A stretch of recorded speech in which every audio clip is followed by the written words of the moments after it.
Head Coach Tim Wallace joins us on Panthers TV with Jeremias Chimney Systems. And Tim, it's back to work this week. It is. It's been a good week. We've been battling. One game this weekend, so I'm pushing the pace this week to make sure guys are trying to get their fitness level up even more than it is. So we're going to take this time to use it to our advantage. One home game. Hopefully we're ready to go. And obviously we spoke to you after Saturday's game against Coventry. Were you happy with how your team bounced back on Sunday?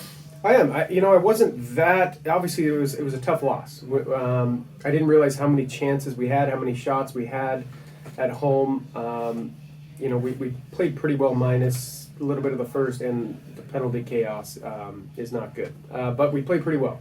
Found a way to put it behind us. Came back to work in Manchester, which is a tough place to get the win, and we won 7-3. Still think there's room for improvements, and that's what we're working on this week. And now you mentioned watching back the games and didn't realise how many chances we had. Has that made that result easier or harder to stomach? Easier. I think you panic when there's not a lot of chances. I think that's when you can start to think, what can we do drastically to make sure we're getting more chances? Because that's ultimately what you want to do, is get scoring chances, keep it in the offensive zone. So I'm glad that on Sunday we found the back of the net, and hopefully, like I've said before, guys gained some confidence, and we put up 7, so that was good. And that's one of the things that this team has been threatening to do that since the pre-season started, put up a 7 spot on someone, haven't they? They have. A lot of guys on this group have had a ton of chances, and some of them haven't went in. So I'm hoping it continues, that we stay hot, I guess. Like I said, I'm more concerned about making sure we get the chances and burying them, and then making sure there's guys in front of the net. We didn't do a very good job of taking away the goalie's eyes. Been working on it all week. And then Manchester's not an easy rink to go in when you need a bounce back win. And it's a lot of guys' first experience. And you've made comments about that rink and all the players doing, and you can warn them as much as you want about that rink.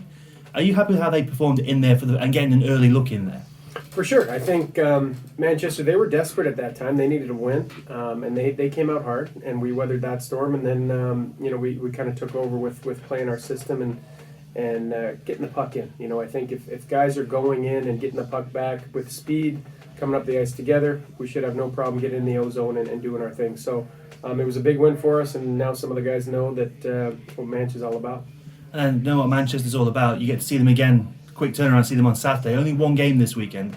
Is that an easier preparation for you then? It's easier for the fact that I've already watched our game, and I don't have to pre-scout anything because we played them last game, but it's the next game on the schedule, and it's a home game. So we want to play our way. We want to play aggressive at home. We want to be a team that when teams come in, they realize this is going to be a tough place to play at home. So hopefully we have a great start and don't look back. And then we mentioned the crowd on Saturday when we spoke after the game on Saturday.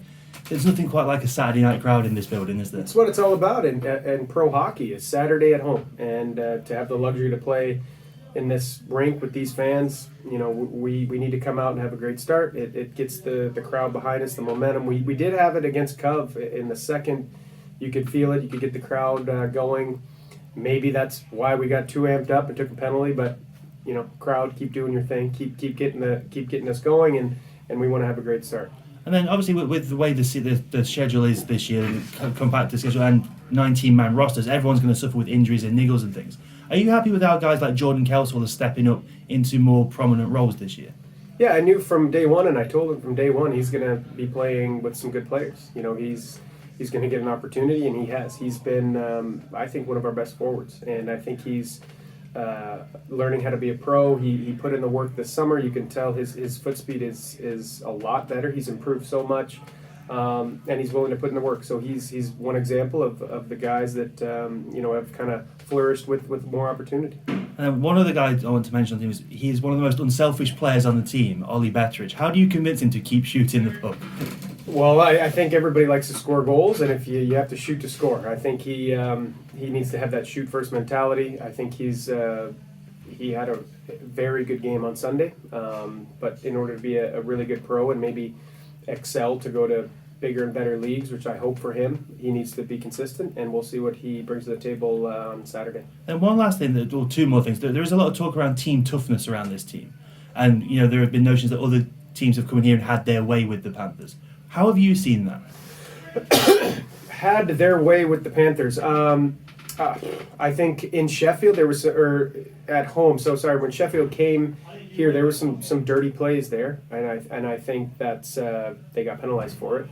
But team toughness, I think we can be maybe more physical. I think in terms of finishing our checks, winning our battles, but I don't see us so far getting bullied at all. I thought there were some dirty plays that game, but yeah, the Coventry game didn't see any bullying.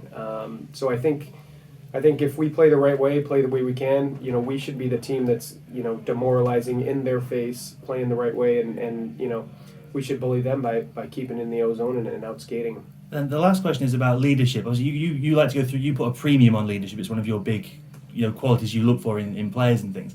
That process is still in the way of happening, isn't it? It is.